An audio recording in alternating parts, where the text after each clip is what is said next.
احباب میں اور تسمیل جناب محترم المقام اس علاقے دی عظیم علمی روحانی شخصیت پیر طریقت رہبر شریعت آفتاب ولایت خطیب اہل سنت فخر اہل سنت میرے مسلک دی عظیم پہچان خطیب پاکستان جناب حضرت علامہ مولانا صاحبزادہ پیر سید محسن علی شاہ صاحب بخاری مدظل العالی آپ اپنا محبت برا بیان فرمان گے حصول برکت واسطے تسی اپنے باور دا ثبوت دے دے باباز بلند ایک نعرہ بلند فرماؤ نعرہ تکبیر کیا بات ہے میرا ویر ہاتھ اٹھا کے نعرہ رسالت نعرہ رسالت نعرہ رسالت نعرہ رسالت سیدی مرشدی سیدی مرشدی سیدی مرشدی نعرہ تحقیق نعرہ حیدری اللہ محمد چار یار حاجی خواجہ قطب فرید خواجہ قطب فرید خواجہ قطب فرید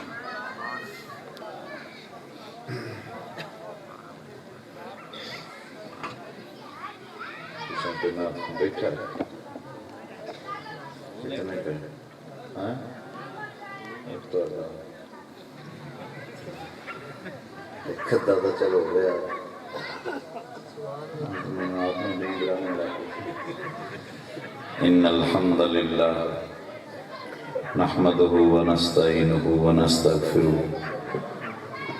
ونعوذ باللہ من شرور انفسنا ومن سیئات اعمالنا من يهده الله فلا مضل له ومن يضلل فلا هادي له واشهد ان لا اله الا الله وحده لا شريك له واشهد ان محمدا عبده ورسوله اما بعد فاعوذ بالله من الشيطان الرجيم بسم الله الرحمن الرحيم قل بفضل الله وبرحمته فبذلك فليفرحوا هو خير مما يجمعون آمنت بالله صدق الله العظيم درود پاک پڑھ لیں جی باواز بلانا سارے مل کے پڑھو درود شریف اللہم صلی علی سیدنا ومولانا محمد مبارک وسلم صلاة و سلام علیک یا رسول اللہ وعلی آلک و اصحابک یا حبیب اللہ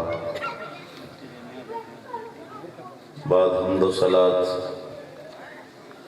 سٹیج پہ جلوہ فرما معزز و محترم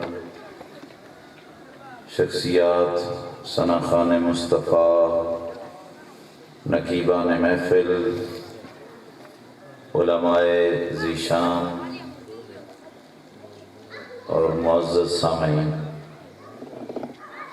بڑی خوبصورت محفل پاک سجی ہے اور بڑا بہترین انتظام بھی کیا گیا ہے دور تک ماشاءاللہ لائٹنگ ہے یہ ذوق لطیف کی عکاسی کرتا ہے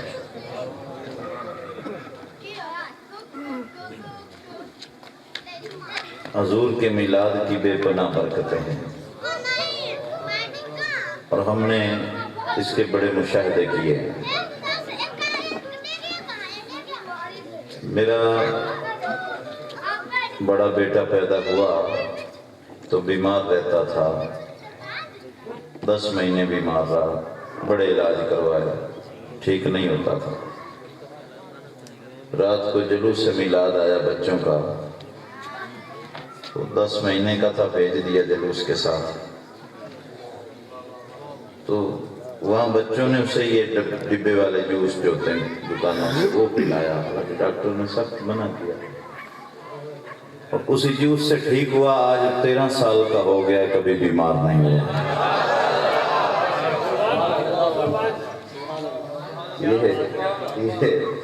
یہ نوان ہڈ ورکی آخر ہیں اب کسی کو کیا سنایا ہے بڑی برکتیں میلاد پاک کی میں 2 تو 3 گلاں کرنی ہیں چھوٹیاں چھوٹیاں پیچھا ناظ خان بیٹھے ہیں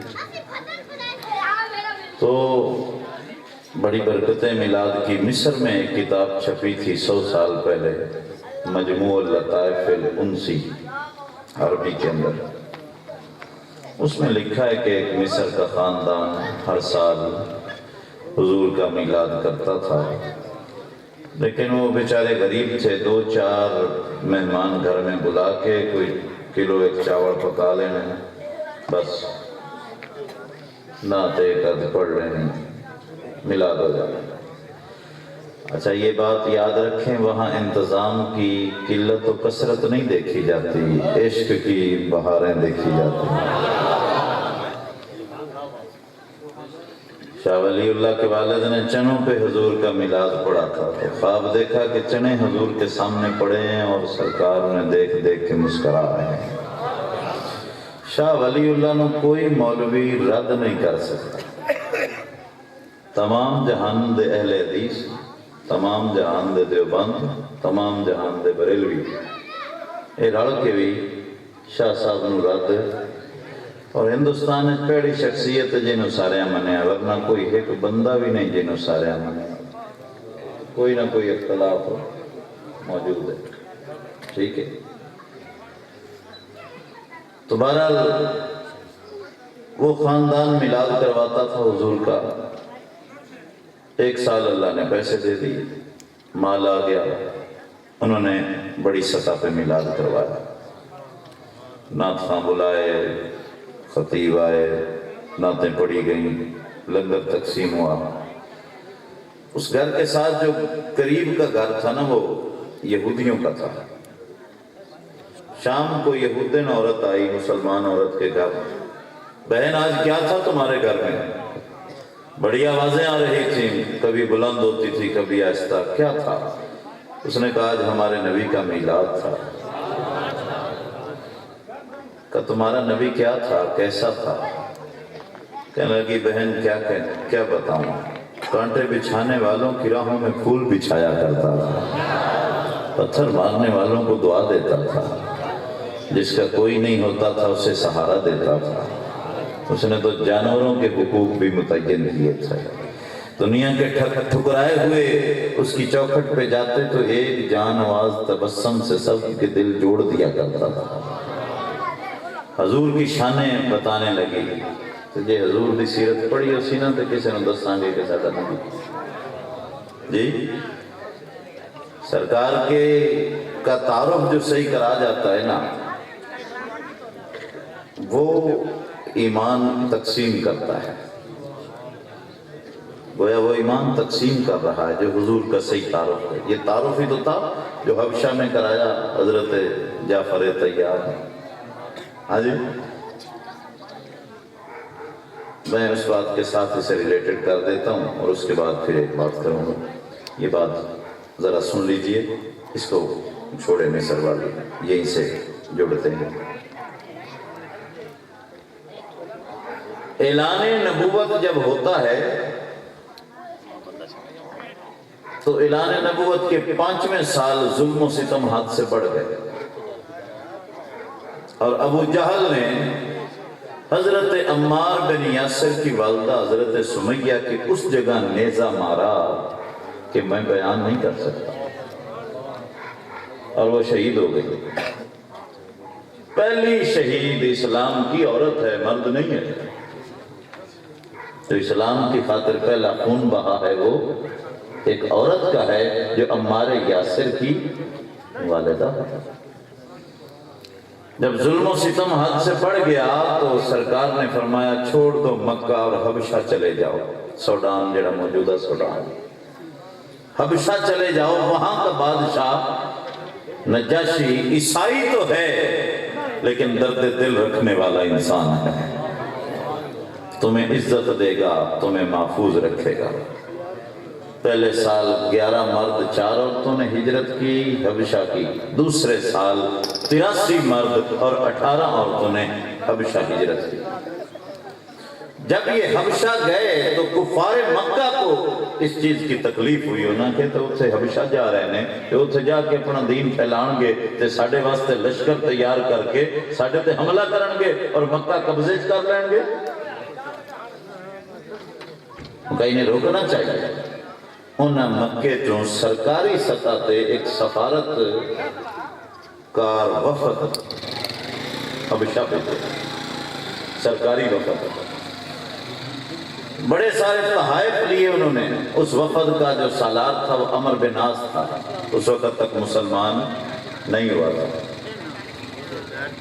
سرکاری وفد بڑے سارے تحفے انہاں کیا بادشاہ نجاشی جڑا نا ان دے گرد پادری کھڑے ہوندے عیسائیاں دے پادری، پہلے تحفے انہیں دینے، جب انہاں دا پیٹ بھریا جاوے پھر وہ تہاڈی زبان بن جان گے، پھر وہ تہاڈے نال رل کے بادشاہ نوں چھپا رکھے.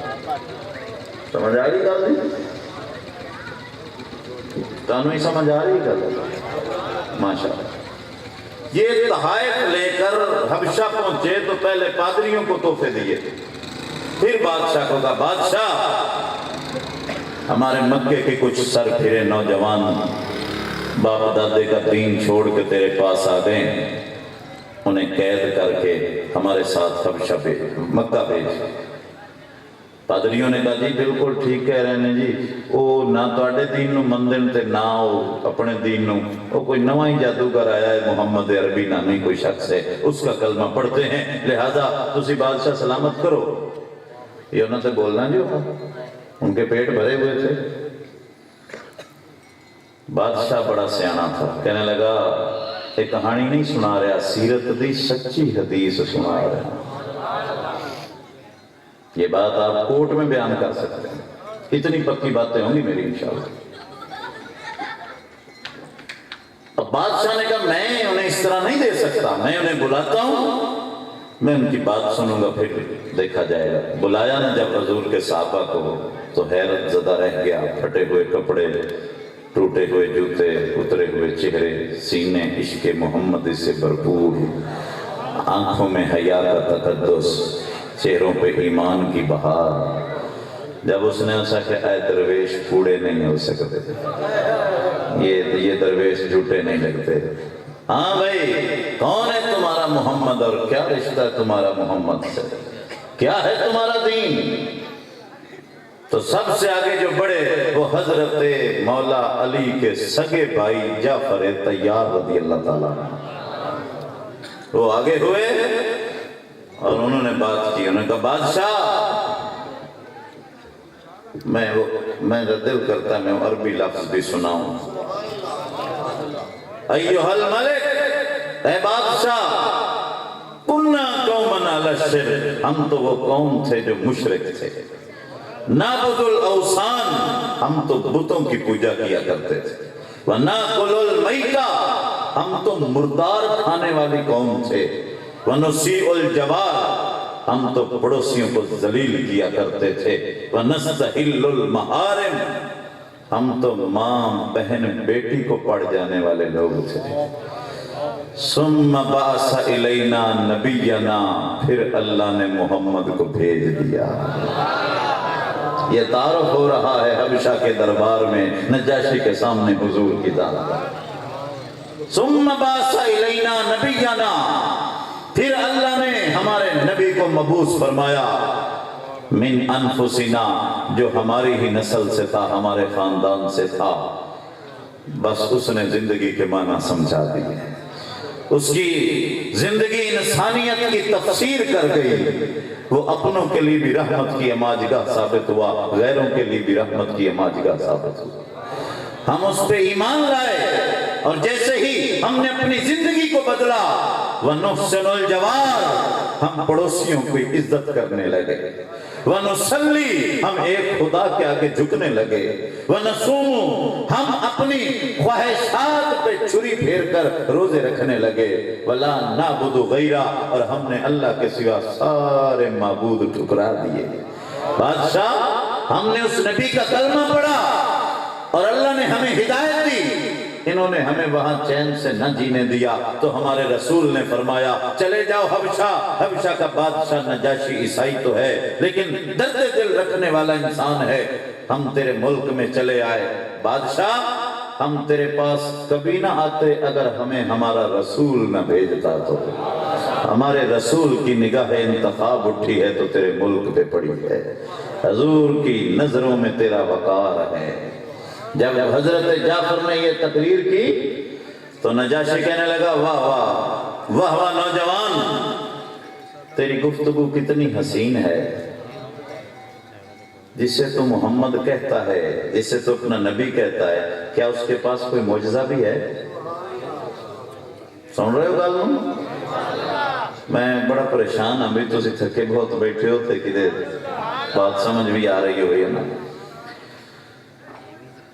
کہے نوجوان، جس کو تو اپنا نبی کہتا ہے اس کے پاس کوئی معجزہ بھی تو ہوگا نا؟ کوئی معجزہ بھی لئی بنا ہے کہ میں گلاں کرتا بنا؟ حضرت جعفر طیار نے کہا نجاشی ہم مکے سے دور ہیں، اگر تم مکے میں ہوتا نا تو ہم تجھے اپنا رسول دکھا دیتے، پھر تجھے معجزہ مانگنے کی ضرورت ہی نہ پڑتا، ہم تجھے حضور کی ذات دکھا دیتے، پھر تو کبھی معجزہ طلب نہ کرتا۔ ہر نبی کی مہر نبوت اس کی ہتھیلی پر رکھی گئی ہے، لیکن ہمارے نبی کی مہر نبوت سرکار کی پشت انور پہ رکھی گئی ہے۔ دو کندھوں کے درمیان پشت انور پہ مہر نبوت چھپا کر رکھی گئی، اور دوسرے نبیوں کی یہاں ہتھیلی میں ہوتی تھی، ظاہر کی گئی۔ علماء فرماتے ہیں وجہ کیا ہے کہ حضور کی مہر چھپائی گئی اور دوسرے نبیوں کی ظاہر کی گئی۔ علماء فرماتے ہیں بھئی دکھاون دی لوڑ تو تاں پوے نا جے چہرہ گھر پورا نہ پیا کرتا ہو، جس کا گھر چہرہ ہی پورا کر دے پھر مہر دکھانے کی ضرورت ہی کیا رہ جاتی ہے؟ چہرہ ہی ایسا کمال ہے۔ نوڑا اکثر گلان چو گلان ٹھوری رکھتا ہے۔ فجر کے بعد سیر کرتے کرتے مدینہ سے باہر نکلے نا تو ایک تاجر کا اونٹ دیکھا، طارق نامی تاجر کا، کہا اٹھ بیچنا ہی ہے کہ بیچ دے سا، کتنے دا کہ جتنے دا تسی کو؟ سرکار نے فرمایا اتنی قیمت ہے کہ جی بڑی مناسب قیمت لائی نے، ٹھیک ہے لے جاؤ اٹھ۔ حضور نے فرمایا ایک مسئلہ بن گیا، کہ جی کی یہ صحیح حدیث ہے، کہانی نہیں، صحیح حدیث پڑھ رہے ہیں۔ کہ جی کیا مسئلہ؟ فرمایا میں گھروں سیر کرتا آیا، میرے کو پیسے کوئی نہیں، میں تجارت کے لیے تو آئے نہیں، تیرے اونٹ پہ نظر پڑی، پسند آ گیا، انہیں جی کر جے دل مندائی تے اٹھ نال بھیج دے، پیسے گھر جا کے بھیج دے، اور اگر تو چاہے تو میں پہلے پیسے بھیجوں گا بعد میں اونٹ دینا، اگر نہ پہ بھیجی کسی نے، سودا اپنا ہوگا۔ کہنے لگا وہ حضور کی ذات میں، حسن میں، جلوہ زیبائی میں اس طرح کھویا کہ خیال ہی نہ رہا کہ منہ سے کیا کہہ رہا ہے۔ بھئی جلوہ یوسف سامنے ہو تو انگلیاں کٹ جاتی ہیں، یہاں تو جلوہ محمد سامنے ہے۔ حضور کی ذات میں اس طرح کھویا کہ کہنے لگا کوئی مسئلہ نہیں جی تسی اٹھ لے جاؤ، پیسے بھیج دے۔ حضور نے اونٹ پکڑا، چلے گئے۔ پہلے تو تھا وہ حسن کے ساغر میں نہا رہا تھا، اور اب جب وہ سحر حسن ٹوٹا اور وہ رخ زیبا نظروں سے اوجھل ہوا تو غلامہ نو کہنے لگا اس بندے نے جان دیا ہے کون؟ میں کہا گلاں تساں کیتیاں کچھ دا ساتھ ہو گئے، تو کم از کم جب میں بات کر رہا تھا تو اسی نام پتہ ٹھکانہ کچھ پوچھتا لیں گے۔ ہم نے اپنا مال دے دیا، ہمارے پاس نہ کوئی اس کا نام ہے، نہ پتہ ہے، نہ ٹھکانہ ہے، نہ ہمارے پاس کوئی ثبوت ہے۔ کچھ تو پوچھ لیتے، نام تو پوچھ لیتے، پتہ نہیں مدینے دا رہن والا ہے بھی نہیں، ایسا مال دے دیتا۔ غلاموں نے جو جواب دیا ذرا سننے کے لائق ہے۔ ایک غلام کہنے لگا جی میں نے پوچھنا تو تھا پر میں تو اس کی آنکھوں میں ڈوبا رہا، اتنی حسین تھی کہ کچھ یاد ہی نہیں رہا، وہ رہے نظر کے جو سامنے بس دیکھتے ہی رہے انہیں، وہ چلے گئے تو پتا چلا میرے دل میں کتنے سوال تھے، وہ چلے گئے تو پتا چلا میرے دل میں کتنے سوال تھے۔ میں پوچھنا تھا دویا کہا جی میں بھی پوچھنا پر میں تو اندر مسکرانا ہی ویندہ رہ گیا، جب مسکراتا تھا تو دانتوں سے بھی نور نکل رہا تھا۔ تیسرے نے کہا جی میں نے بھی پوچھنا تھا پر میں تو ہوں دیاں گلاں سنتا رہ گیا، ہر جملہ دل میں اتار رہا تھا۔ وہ آکھنے لگا دروئے خدا دی نے اے عقیدت دیاں گلاں بعد اچ کرے آئے، پہلے اے دسو میرے اٹھ دا کی بنسی، میرے اونٹ کا کیا بنے گا؟ کہیں ایسا نہ ہو، کہیں ایسا نہ ہو میرا اونٹ ہی غصب نہ کر لیا جائے۔ جب اس نے غصب کا لفظ کہا تو خیمے کے اندر اس کی بیوی بیٹھی تھی، اس نے پردہ ہٹایا اور کہنے لگی طارق خبردار، اگر اس نے پیسے نہ دیے تو پیسے مجھ سے لے لینا، لیکن غصب کا لفظ کہہ کر اس ہستی کی توہین نہ کرو، غصب کا لفظ کہہ کر اس ہستی کی توہین نہ کر۔ پیسے اس نہ دیتے تھے میرے کو لے لگی، آنکھن لگا لگتا تو جاننی ہے اس نے، اگر جان دی تو میں بھی کوئی نہیں. کہ پھر ضمانت کیسے دے رہی ہو؟ کہ جب تم باتیں کر رہے تھے ایک میٹھی سی آواز میرے کانوں میں پڑی. دل نے کہا دیکھوں تو صحیح جس کی آواز اتنی حسین ہے وہ ہے کیسا. آواز سونی ہوئے نا تے او زیارت منگ دیئے. سونی آواز زیارت منگ دی ہے، دیدار منگ دی ہے. اللہ نے موسیٰ علیہ السلام نال کو تور تے کلام کیا کر لیا. یہ تو اگاں ٹور پہ یا اللہ میں نے چہرہ بھی نہیں کھا. نہیں سمجھے ہوگا. سونی آواز زیارت نبی. موسیٰ نے کہہ نہیں دیا ربی ارنی انظر الیک، یا اللہ میں تجھے دیکھنا بھی چاہتا ہوں، صرف کلام ہی نہیں دیکھنا بھی. سونی آواز سنے نا تو بندہ اگلے سٹیپ کی طرف بڑھتا ہے اور وہ زیارت ہے. تو طارق کی بیوی کہنے لگی جب تم باتیں کر رہے تھے ایک میٹھی سی آواز کانوں میں پڑی. دل نے کہا دیکھوں تو صحیح اس کی آواز اتنی سونی ہے وہ ہے کیسا. اور طارق میں نے خیمے کا پردہ ہٹا کر ایک جھلک دیکھا ہے. خدا کی قسم طارق میں نے وہ چہرہ دیکھا ہے جو جھوٹ بول ہی نہیں سکتا. اس لیے اگر اس نے پیسے نہ دیے تو مجھ سے لے لینا، لیکن غصب کا لفظ کہہ کر اس ہستی کی توہین نہ کر. اب سمجھ رہے ہو؟ آؤ واپس، بس کرے نہ رہنا. اب واپس آؤ. نجاشی کہہ رہا ہے نوجوان تیری گفتگو بڑی اچھی ہے، لیکن جسے تو نبی کہہ رہا ہے او دا کوئی معجزہ بھی ہے تیرے کو. حضرت جعفر نے کہا مکے میں ہوتا تو تجھے سراپا معجزہ ہی دکھا دیتے تھے. اس وقت ہم دیار غیر میں ہیں، تیرے ملک میں ہیں، ہم غلام ہیں، ہم کیا معجزے لیے پھرتے ہیں. لیکن اس کے باوجود اگر میرا مجمع متوجہ ہے، اس کے باوجود ہمارے نبی نے اپنے ہر امتی کو ہر خطے پر اور ہر زمانے میں شرمندہ ہونے سے بچنے کے لیے قرآن کی صورت میں ایک معجزہ ہر امتی کو عطا فرما دیا ہے تاکہ میرا امتی کدے شرمندہ نہ ہوئے. نوجوان تیرے پاس اس وقت بھی ہے قرآن؟ حضرت جعفر نے فرمایا بالکل. کا پڑھ کے آپ نے سورہ مریم کی تلاوت شروع کی. نجاشی کا دربار ہے، کفر کے ایوانوں میں جب عاشق رسول کا قرآن گونجا. حضرت جعفر نے قرآن حضور سے سیکھا تھا، جو اصل قرآن تھے، جو قرآن کے اصل وارث تھے. جب انہوں نے قرآن پڑھا تو نجاشی کے محل کی دیواریں بھی لرزنے لگی، پادریوں کی گردنیں بھی جھک گئی، نجاشی کی آنکھوں سے ٹپ ٹپ آنسو گرنے لگے. آپ قرآن پڑھتے جا رہے تھے، ماحول کچھ اور ہی بنتا جا رہا تھا. جب قرآن ختم ہوا نا تو نجاشی کی داڑھی بھیگ چکی تھی. کہنے لگا واہ واہ نوجوان، جو کلام تو نے پڑھا ہے اور جو کلام موسیٰ علیہ السلام لائے تھے، یہ دونوں ایک دریا کی دو نہریں لگ رہی ہیں. تم میرے مقدس مہمان ہو، تمہیں کوئی میرے ملک میں نہیں چھیڑ سکتا. تو وہ جڑے آیا سی سرکاری وفد ہے، میں دفع ہو جاؤ تو دوبارہ میں نے شکل نہ دکھایا. جاتے ہوئے انہوں نے کہا کہ مسلمانوں تو اتنے بھی عزت مل گئی. اچھا پیسے یہاں بھی مسلمانوں کو عزت مل گئی. جاتے ہوئے انہوں نے ایک آخری پتہ پھر بھی پھینکا. انہوں نے کہا یار کم الٹی ہو گیا. پادریاں نے انہوں نے کہا یار قانونی تحفے دیتے پر فائدہ کوئی نہ ہویا، یہ تو یہاں بھی معزز بن گئے، ان کو کس طرح ذلیل کیا جائے. انہوں نے کہا جی میں ایک تدبیر کرتا ہوں. عمر بن عاص نے کہا جو مکے سے ہے، اس نے بادشاہ کو جذباتی کیا. کہ بادشاہ جنہیں تو معزز مہمان کہہ رہا ہے یہ اتنے خطرناک لوگ ہیں کہ یہ تو تیرے عیسیٰ کو اللہ کا بیٹا ہی نہیں مانتے. اس نافتے نے ایموشنل بلیک میلنگ، یہ تو تیرے نبی عیسیٰ کو اللہ کا بیٹا ہی نہیں مانتے، جنہیں تو معزز کہہ رہا ہے یہ تو تیرے نبی میں کوئی نہیں مانتے.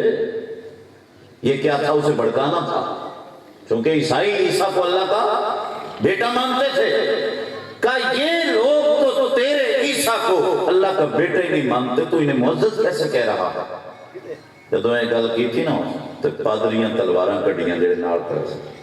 ان کا بادشاہ ہونے بلاؤ نا، وہ زیادہ بولتے تھے. سمجھ آ گئی نا؟ وہ زیادہ بولتے تھے بادشاہ سے کہ بلاؤ انہیں اور ان سے بات کرو، کیا کہتے ہیں ہمارے عیسیٰ کے بارے میں؟ نجاشی نے بلایا، بلا کر کہنے لگا ہاں نوجوان، کیا کہتا ہے تیرا محمد میرے عیسیٰ کے بارے میں؟ کیا کہتا ہے تیرا محمد میرے عیسیٰ کے بارے میں؟ حضرت جعفر ایک دم تو رکے، انہوں نے کہا مات تھام سے کہیں اگر سچ بولتا ہوں تو جان جاتی، جھوٹ بولتا ہوں تو ایمان جاتا ہے۔ پھر کہنے لگے ہزاروں جانے ہوں مدنی سرکار کی ایک ادا پہ قربان ہے، ہم حضور کے نمائندے بن کے دیار غیر میں آئے ہوئے ہیں، یہاں حضور سے بے وفائی نہیں ہو سکتی، جانوں کے نذرانے ہیں تو چلے جائیں۔ حضرت جعفر فرمانے لگے اے بادشاہ دل تھام کے سن، چاہے میری زبان نکال دے یا مجھے تختہ دار پہ لٹکا، چاہے مجھے تپتے ہوئے کوئلوں پہ لٹا، میں وہی کہوں گا جو میرے رسول نے مجھے تعلیم دی ہے کہ میرا محمد کہتا ہے عیسیٰ اللہ کا نبی ہے، اللہ کا بندہ ہے، کلمت اللہ ہے، روح اللہ ہے، ماں کے گہوارے میں اس نے کلام کیا ہے، مٹی کا پرندہ بناتا تھا، پھونک مار کے اڑا دیتا تھا، مردے کو ٹھوکر مارتا تھا، زندہ کر دیتا تھا، اندھے کو ہاتھ لگاتا تھا، بینا کر دیتا تھا، لیکن اس کے باوجود میرا نبی فرماتا ہے کہ وہ اللہ کا بیٹا نہیں تھا۔ اللہ اولاد کے ہر تصور سے پاک ہے۔ جب آپ نے یہ تقریر کی نا تو انہاں پادریاں تو جناب تلوارہ کٹ رہی، انہاں کہا بادشاہ ساڑھے محل دے وچ ساڑھے عقیدے دیاں دھجیاں اڑ گئی ہیں، ہمارے مذہب کی عمارت اس نے ہمارے سامنے زمین بوس کر دی۔ یہ جڑے مولوی ہوندے نا یہ ہر امت دے مولوی بڑے سخت ہیں، تلواراں تے وٹتے پئیاں ہوندیاں سمجھے نا، انہیں نکال لی انہوں نے تلواریں، یہ ہر دور دے سخت رہے ہوں۔ کسی پوچھا ایک مولوی تو کیوں لڑاکے ہوندے ہاں جو پڑھے دیں سبق کی دارہ بھائیہ دریبو تو شروع ہوندے، پہلے دن جیڑی گردان جاندے نا پڑھ دینے زارا با اس نے مارا یا ضریبو وہ مارے گا، پہلا دن مار کٹائی تو شروع ہوندہ ہے۔ وہ ترکی دا ایک بادشاہ داؤد وہ پڑھن لگا، اسے ایک مولوی صدیہ میں نے پڑھا، اس پڑھایا دارابا زید امرن، زید نے امر کو مارا، پڑھا سا بادشاہ دا مارے اس زید نے امر ابھی کی تو مارے آجی یہ تھا کہ میں مثال پڑھنے کو میں نے پہلے دن کوڑ پڑھا میں آ گیا سٹوے نو جیلے تھے، ہاں مولوی صاحب جیلے چ گئے، دوے آ گیا جی پڑھاؤ بھی دوے نے وہ مثال پڑھائی، کتاب ہے دوے ہی دارابا زید امرن، زید نے امر نو مارے آئے سکے مارے آ کدو مارے آئے تھے میں مثال ہے، پہلے دن کوڑ پڑھا میں آ گیا چلو جی وہ 5-7 مولوی جیلے چو اکھیں گل کی ہے جیڑا جاندہ ہے ہٹدا کوئی نہیں، پیشاں کوئی آوے تو دسے نا بھی کی بندی پی۔ ایک بڑا تیز ترین مولوی تو سا کہ میں جانا جے بچا لیا تو سارے نے بچا لیا، نہ بچے تو سارے گئے۔ اس نے کہا جی میں پڑھانے آیا تو پڑھاؤ جی، کہا دارابا زید امرن، زید نے امر میں ماریا، سجا ماریا سمجھ گیا بھی اچھے کوئی روڑا ہے، اے سوال کرتا ہے اسی میں سارے پاس رہنے لگے۔ اس نے کہا جی ماریا جی ماریا، کیوں ماریا؟ پھر پریشان اس نے کہا جی امر جڑا نا چور ہے، کیا چوری کی اس نے؟ کہا جی توڑا نام ہے داود، تے داود لکھیندہ دال الف واو پیش اگو واو ساکن اگو دال، 2 واواں ہون تے داود لکھیندہ تو تسی آپ دے نام ویکھو کا 2 ہیں کہ ایک ہے؟ کہ جی ایک ہے تو الٹا پیش ہے۔ کہتے ہیں عمر جیڑا ہے عمر جی میں لکھیندہ اوہ عمر بھی لکھیندہ، عمر دی پیش نو زبر کر دے تو عمر بندہ ہے، اے دے ناڑو کو جیڑی واہ اضافی ہے کہ دی انہوں نے کہ کوئی نہیں یا تو تیری واہ چرائی ودا ہے تو تاں اس نو زید مارے آہا۔ وہ سا کیا آئے مولوی صحیح ہے چلو بھی تم پڑھا میں۔ بات یہ ہے کہ بھئی جیڑی جان سبق ہی پڑھے تھے تو مار کٹائی تو شروع ہو گئے تو موڑے نہ میں لڑنا نہیں تے اور کی کرنا ہوتا ہے۔ بہرحال انہوں نے پادریوں نے تلواریں نکالی، انہوں نے کہا اس نے تو ہمارا عقیدہ ہمارے دربار میں ہمیں جھوٹا کر دیا، انہیں قتل کرو۔ بادشاہ نے اس طرح ایک تنکا اٹھایا، کک جیسے معافدہ کک اٹھایا زمین سے اور کہنے لگا کھڑے رہو اپنی جگہ پہ مولوی ہو، خبردار اگر کوئی ہلا کر کک اٹھا کے کہنے لگا عیسیٰ اتنا زیادہ بھی نہیں ہے جتنا اس نوجوان نے بیان کیا ہے، بس اتنا ہی ہے جتنا محمد عربی نے بتایا ہے۔ بس اس گل نو حضور دل وچ رکھیا، سرکار نو خبر پہنچی نجاشی نے تہاڈی عزت کیتی دربار، حضور نے اس گل نو دل وچ رکھیا تے مدینے سرکار جدو آئے نا تے حضور دی ظاہری زندگی وچ نجاشی فوت ہویا، حبشے دے وچ فوت ہویا۔ حضور نے فرمایا صحابہ اٹھو اور اپنے بھائی نجاشی کی نماز جنازہ پڑھو۔ یا رسول اللہ مدینے میں تو کوئی مرا نہیں ہے، نماز جنازہ کس کی ہے؟ فرمایا میرا ایک بھائی تھا جو حبشہ میں تھا، وہ مجھ پہ ایمان رکھتا تھا، وہ فوت ہوا ہے اور اس کی جنازہ پڑھنے والا کوئی نہیں ہے، اور جس کا کوئی نہیں ہوتا اس کا میں محمد ہوتا۔ اٹھو اور اس کی نماز جنازہ پڑھتے ہیں۔ صحابہ فرمایا یہی دلیل ہے نا جو غائبانہ نماز جنازہ پڑھتے ہیں، یہ دلیل ہے ان کی، لیکن یہ دلیل بنتی نہیں ہے۔ کیوں نہیں بنتی؟ آگے پوری روایت سنو۔ صحابہ فرماتے جب سرکار نے اللہ اکبر کہا تو ہم نے بھی پیچھے تکبیر کہی تو اللہ نے ہماری آنکھوں سے پردے ہٹا دیے اور ہم نے نجاشی کی میت کو حضور کے سامنے پڑا کر کتھے حبشہ سے کتھے مدینہ۔ اتنا قرب جو عطا کیا ہے یہ اسی بات کا بدلہ ہے جو نجاشی نے حضور کی عزت اپنے دربار میں رکھی۔ جس کا کوئی نہیں ہوتا اس کا محمد ہوتا ہے۔ ایک بات اور کرنی ہے چھوٹی، یہ تو بڑی ہو گئی نا، کر لئیے کہ بس کریے تو تاڑی حالت ہے مجمع دا حال پتہ نہیں کیے کریے بند جاگ پہنے بھائی نہ تھاؤں تاڑے واسطے ماحول چنگا بن گیا ہے اگے تو ڈیلے جو ہوئے پہ شکر ہے اٹھی پہن تھوڑا۔ بہرحال اس کا کوئی نہیں ہوتا اس کا محمد ہوتا ہے۔ یمن سے ایک عراشی قبیلے کا بندہ آیا اونٹ بیچنے کے لیے مکے میں، اس نے آ کر اونٹ بیچے مکے میں، ابو جہل نے خرید لیے، اب پیسے دینے سے انکار کرنے لگا، کل آ جائیں، اور کل آیا بیچارہ یمنی، پرسوں آ جائیں، پرسوں آیا، ہفتے بعد آ جائیں، ہفتے بعد آیا، ہے نہیں کوئی، کل آ جانا، پرسوں آ جانا، ہفتے بعد ہے ہی نہیں۔ اب وہ بیچارہ یمن سے آیا تھا اونٹ بیچنے کے لیے، بھی 4 پیسے کما کے لے جیسا بچے وہاں سے، اس کی تو اپنی ذاتی مال ہی چلا گیا۔ وہ بیچارہ روتا پھرے مکے میں قریشی سرداروں کے دروازوں پہ، کوئی ہو جو مجھے ابو جہل سے پیسے لے کر دے۔ انہوں سرداراں کیا نہیں، ابو جہل ساڑھے تو بدماش بھی بڑا ہے، بندے بھی اس کو زیادہ ہیں، طاقت بھی زیادہ ہے، اسی ابو جہل کا سامنا نہیں کر سکتے۔ اب وہ بیچارہ یمنی صحن کعبہ میں آیا، کعبے کے صحن میں قریش کی ایک ٹولی بیٹھی تھی، وہاں آ کر چیخنے لگا، کہنے لگا مکہ والو کون آئے گا تمہارے شہر مکہ میں، کون تجارت کرنے اس شہر کا رخ کرے گا جہاں کمزوروں کی مدد نہیں کی جاتی اور ظالموں کا ساتھ دیا جاتا ہے، کون اس شہر کی طرف منہ کرے گا؟ کوئی ہو سردار جو مجھے پیسے لے کر دے؟ تو قریش کوئی نہیں بولے۔ اتنے میں حضور صحن کعبہ میں تشریف لے آئے، سرکار تو اپنے کام سے آئے، جب حضور کو ویکھیا نا تو جڑے سردار بیٹھے سن قریش دے بڑے بڑے سردار، انہاں جو ایک نے شرارت کی تھی، تماشا دیکھنے کی خاطر، مذاق اڑانے کی خاطر، حضور کی ذات کی توہین کرنے کی خاطر، ایک سردار آکھنے لگا تینوں بندہ دسیے جڑا ابو جہل تو پیسے لے سکتا ہے؟ اس سے بڑا ڈرتا ہے ابو جہل، وہ ایک دفعہ کہہ دے نا تو ابو جہل کی تو ہوا نکل جائے گی، بڑا ڈرتا ہے ابو جہل اس تو، ایک دفعہ اس کے کہنے سے پیسے مل سکتے ہیں، تو یہ بندہ بتائیں۔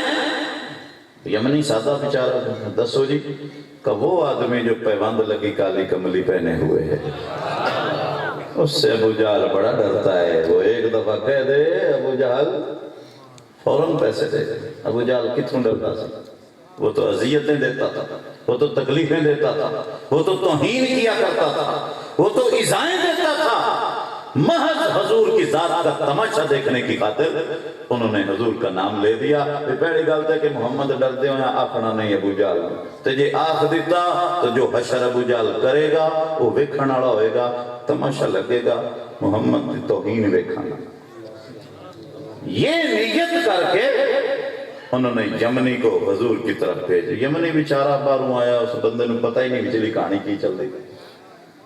آگے کہنے لگا ہے محمد عربی صلی اللہ علیہ وسلم, مجھے فلاں قریشی سرداروں نے بھیجا ہے, اشارہ بھی کیتا انہوں نے, اور جڑے بیٹھے ہیں انہوں نے آپ کے پاس بھیجا ہے. انہوں نے کہا یہ بندہ ابو جہل سے پیسے لے سکتا ہے, باقی کوئی نہیں لے سکتا, اس سے بڑا ڈرتا ہے ابو جہل. انہوں نے مجھے آپ کی طرف بھیجا ہے. میں غریب ہوں, میں لٹ چکا ہوں مکے میں آ کے, آپ مدد کریں. سرکار ساری کہانی سمجھ گئے کہ یہ تو میرا تماشا دیکھنا چاہتا ہے. حضور جلال میں آ گئے, فرمایا اچھا بھائی چل پھر آج تینوں ابو جہل کو لے ہی دینے ہیں پیسے, چل پھر آج لے ہی دینے ہیں. اگر انہوں نے بھیج دیا نا میرے پاس, چلتے ہیں پھر لے دیتے ہیں. اب سرکار آگے چلے, وہ یمنی پیچھے. تو قریش کے سرداروں کے تو رونگٹے کھڑے ہوئے, ان کا محمد تو جاندہ پہ لیمن پیسے, یہ کیا بننے والا ہے؟ تو انہوں گل سمجھ آ رہی, یہ کیا بننے والا ہے؟ انہوں نے ایک بندہ پیچھے دوڑایا سرداروں نے, کہ جا دوڑ کے جا پیچھے رویں, تو جو تماشا لگے ہو سانو آ کے دسیں, رپورٹ دیں پوری, جاؤ پیچھے کیا تماشا. وہ مرزا غالب نے کہا تھا نا, مرزا غالب نے, خبر یہ عام تھی کہ غالب کے اڑیں گے پرزے, خبر یہ عام تھی کہ غالب کے اڑیں گے پرزے, دیکھنے ہم بھی گئے پر تماشا نہ ہوا. خبر یہ عام تھی کہ غالب کے اڑیں گے پرزے, دیکھنے ہم بھی گئے پر. یہ جڑا مرزا غالب ہے نا, اقبال تو ہی بڑا شاعر ہے. باحیثیت فن, باحیثی کوئی شاعر بیٹھا تھا, باحیثیت فن غالب اقبال سے بھی بڑا شاعر ہے. لیکن غالب کی شاعری اقبال کی شاعری کے قدموں میں ٹھوکریں کھاتی پھر رہی ہے, اس لیے کہ غالب کا رخ دنیا کی طرف تھا اور اقبال کا رخ مدینے کی طرف تھا. اس کے رخ کی تقدیس کی وجہ سے اس کی شاعری بلند ہو گئی. ورنہ بحیثیت فن غالب جڑا نا ہو بڑا شاعر. جیسے کسی نے کہا نعت تلے کھجور دی ارڑ غزلہ لکھی جانا ہے, ایک نعت لکھی مکتے پہ قلم توڑ دیا. میں نے بڑے بڑے نعتوں کے دیوان دیکھے ہیں, اس ایک شعر کا مقابلہ نہیں کر سکتا. سارے توڑ لو ترکڑیے, ایک شعر کا غالب ثنائے خواجہ بیزداں گزاشتے ہیں. فارسی کی, غالب ثنائے خواجہ بیزداں گزاشتین, کہاں ذات پاک مرتبہ دان محمد است. کا غالب حضور کی نعت تو وہ لکھے جو مقام محمد سے آشنا ہو. جب میں آشنا ہی نہیں تو میں بیان کیا کروں. ایک ذات آشنا ہے اور اس نے قرآن لکھ تو دیا ہے. ایک ذات حضور کا مقام جانتی ہے اور اس نے قرآن لکھ تو دیا ہے, اور میں کیا لکھوں. لفظ میں آپ کے شایان کہاں سے لوں, میں ابو طالب کا قلم دان کہاں سے لاؤں. آپ کی نعت جو لکھتا ہوں تو یہ سوچتا ہوں, میں بھلا دوسرا قرآن کہاں سے لوں, میں بھلا دوسرا. اس نے کہا اللہ ہے واقف, بس اور تو ہے کوئی نہیں واقف حضور کی شان سے. تو میں جب بھی کوئی نعت لکھنے لگتا ہوں, غالب کہتا ہے کہ میں جتنے لفظ سوچتا ہوں, میں کہتا ہوں کہ میں چھوٹا نہ بیان کروں, حضور بڑے ہوں. جی مثال دے طور پہ اس کو مولانا صاحب بیٹھے ہیں, کو مولانا بیٹھا ہے, قاری صاحب بیٹھے ہیں. میں ہوں قاری صاحب دا تعارف کرینا. بھئی اے قاری صاحب انہاں دا نام ہے جی عبداللہ, اے ماشاءاللہ نظرہ قرآن بھی پڑھے ہوئے, اے ماشاءاللہ کدی کدی نماز بھی پڑھ لیں دینا, اے ماشاءاللہ کدی کدی جمعہ بھی پڑھ لیں دینے. یہ تعارف کرا دیتا میں. اے قاری صاحب نے پسند آئے گا, کیوں نہیں آئے گا. تو میں تو حافظ بھی ہاں, انہاں صرف ناظرہ دسے. میں عالم بھی ہاں, انہاں صرف ناظرہ دسے. میں پنجے نمازاں پڑھائینا ہے, اندر کدی کدی نماز پڑھ. میں سارے جمعے پڑھتا ہے اندر. میں نے کیوں انہیں ایسا کہا, کیونکہ حافظ ہاں یا نہیں آن, میں تو انہوں ایک دن قرآن کھول کے پڑھ دیا. ویکھیا میں کہہ دیتا نہ ذرا پڑھو. میں ان کو کبھی کبھی ملا, میں نے کہہ دیا کبھی کبھی مسجد جاتے ہیں. میں نے کوئی ایک آدھ جمعہ پیچھے پڑا, میں آکے ابھی کدی کدی جو میں نے دیکھا وہ بیان کر دیا, لیکن وہ حقیقت نہ بن سکا, اس لیے کہ جو میں نے نہیں دیکھا تھا وہ کچھ اور تھا. وہ کہتا غالب میں کیا لکھوں, جو میں جانتا ہوں وہ اور ہے, جو حقیقت محمدی ہے وہ کچھ اور ہے. میں کہیں گستاخوں میں نہ چلا جاؤں, اس لیے حضور کی نعت وہ لکھے جو مقام محمد سے آشنا ہو. غالب ثنائے خواجہ و یزداں گزاشتے ہیں, کہاں ذات پاک مرتبہ دان محمد. حضور آگے چل رہے ہیں, یمنی پیچھے جا رہا ہے. انہوں نے بندہ بھگا دیا کہ جا پتہ کریں جو تماشا لگے درسی. سرکار نے جا کر ابو جہل کا دروازہ کھٹکھٹایا.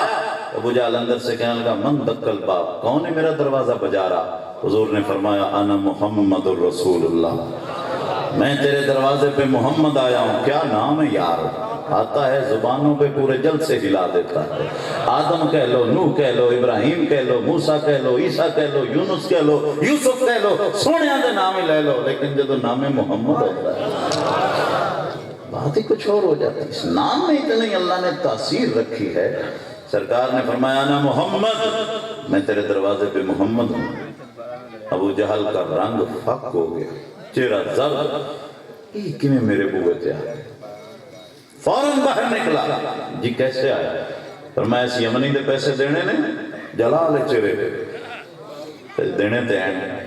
اب میرے نبی نے التجا نہیں کی, درخواست نہیں کی, گزارش نہیں کی, بلکہ دبکا مارا. پنجابی دبکا مارا, عربی دے وہ لفظ ہی سنیں نام کا, آتے حاضر رجل حقا, آتے حاضر رجل حقا. پنجابی دبکا آتے ہیں, دیس کا حق جلدی کر. اور ایک منٹ دی بھی تاخیر گوارا نہیں, ایک منٹ کا بھی تیرے پاس وقت نہیں ہے, جلدی کر اس کے پیسے دے. بس سرکار نے جب یہ فرمایا تو کانپتا کہ بس یہ ہونے میں آیا دوڑا اور رقم لے کر کانپتے ہاتھوں سے حضور کو پیش کی. سرکار نے لے کر یمنی کے حوالے کر دی. یمنی کو پوری رقم منافع کے ساتھ مل چکی تھی, اس کی تو جان میں جان آ چکی تھی, اس کے قدم تو زمین پر نہیں لگ رہے تھے. حضور تو گھر چلے گئے, وہ یمنیوں سے نکلیا تو قریشی سرداراں کو اڑایا.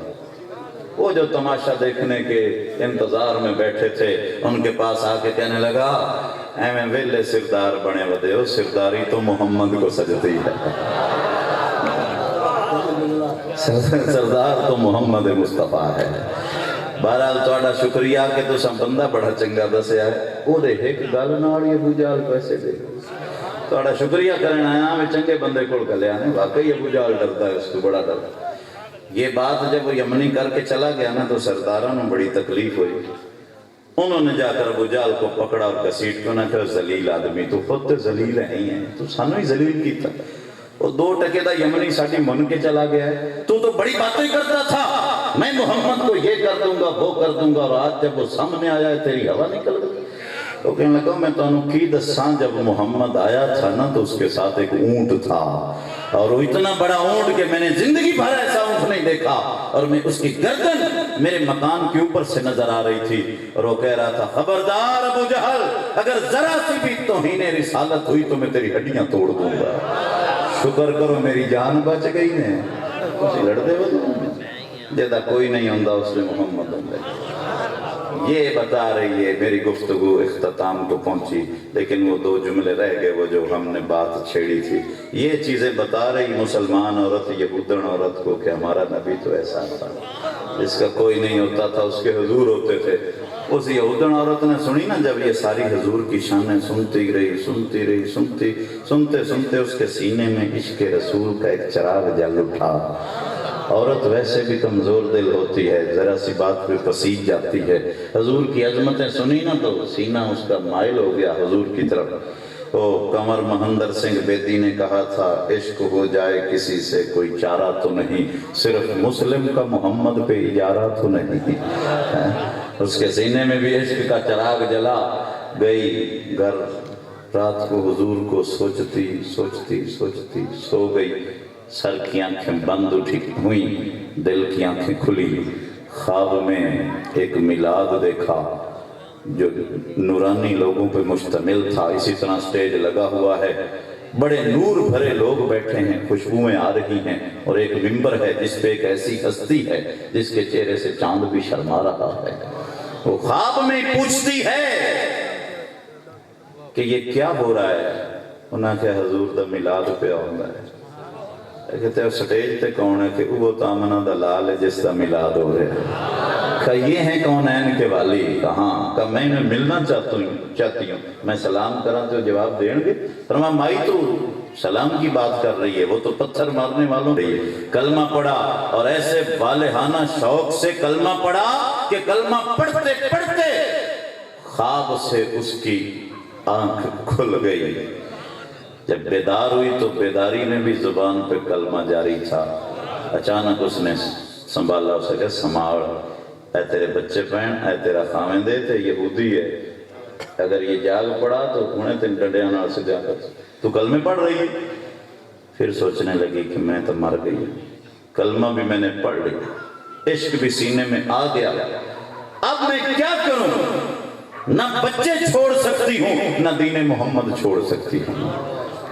اگر میں مسلمان رہ کے دے نکاح وچ رواں پھر بھی نہیں رہ سکتی، یہ یہودی ہے میں مسلمان ہو گئی، تو جے چپ کر کے دسانا تو پھر بھی گزارا نہیں۔ میں کیا کروں؟ ساری رات روتی رہی کہ میری تو زندگی اوکھی ہو گئی، نہ اسے بتا سکتی ہوں ڈر کے مارے، اور نہ اپنے بچے چھوڑ کے کہیں جا سکتی ہوں، نہ اس یہودی دے نکاح میں رہ سکنی ہے۔ میں کی کروں؟ میں کیا کروں گی؟ میری تو زندگی اجڑ گئی، بڑی پریشان، روتے روتے ساری رات پچھلی روتی رہی، سسکیوں کی آواز مدینے کی دیواروں سے ٹکراتی رہی، اور سننے والا نبی سنتا رہا۔ صبح ہوئی، جب ان کا خامد اٹھیا نا، کدھر ریڈی لے کے کم کم تے چلا گیا۔ اس وقت وہ حیران تھی کہ یہ ریڈی لے کر کہاں چلا گیا۔ دوپہر کے وقت آیا تو کافی سارا مال لیے ہوئے تھا، کوئی چاول، کوئی داڑاں، کوئی جناب مسالے، دیگوں کا سامان لیے۔ اسے کہا کی کرنا ہے؟ اتنا سامان کیوں لے آندا ہے؟ کہ حضور کا میلاد کرانا ہے۔ وہ کہنے لگی سرکار کا میلاد کروانا ہے؟ تو یہودی نہیں ہے؟ یہودیاں کا میلاد نڑ کیا کم، تو میلاد کروانا ہے سرکار کا؟ تو یہودی نہیں ہے؟ وہ کہنے لگا تو بھی تو یہود دینا ہے۔ اس نے کہا شاید اس نے میرا کلمہ سن لیا۔ کہنے لگی خبردار، اگر تجھے پتہ چل ہی چکا ہے تو اب مجھے یہودیاں نہ کہے، اب میں حضور کا کلمہ پڑھ چکی ہوں۔ آندہ اڈی وڈی نہ بانا، راتی جیسے حضور نو سلام کرن جاندی پئی آئیں، نظر جھکا کے ویکھیاں تو میں پہلے کلمہ پڑھ کے انہاں بندیاں کے بیٹھا ہو جاتا۔ تجھ پہ کرم بعد میں ہوا ہے، مجھ پہ کرم پہلے ہوا ہے۔ یہ میلاد کی برکتیں ہیں کہ جہاں میلاد ہوتا ہے ارد گرد کے کفر کو بھی اللہ اسلام کی دولت دے دیتا ہے۔ کتھے میرے علی، کتھے تیری ثنا مشتاق کی،